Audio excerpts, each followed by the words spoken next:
Hey, Grandpa Mike here. Listen, can you believe that once upon a time I was actually in the Boy Scouts? Yeah, back then they had the Boy Scouts. In fact, I started out as a Cub Scout. And it was great. I mean, they had boys clubs, they had the YMCA, they had a lot of things that were geared towards developing young minds and talents and so forth. And I was appreciative of a lot of it because things like building a radio and things like that was something that my mom was never going to teach me.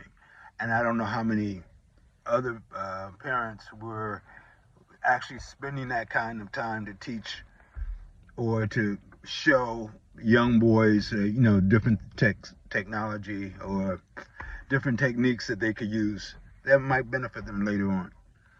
But I enjoyed the Cub Scouts, eventually the Boy Scouts.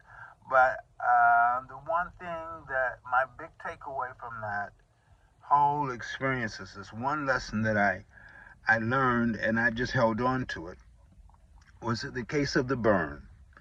Whenever you burn yourself, if you get a minor burn, instead of putting ice on it, instead of wrapping it up or putting anything else on it, you take that, like if I were to burn my finger, you take that part of your finger that has been burned and you place it over another source or any source of heat. And the heat will draw the pain out of that burn. And there will be no scar or any sign that anything had ever happened.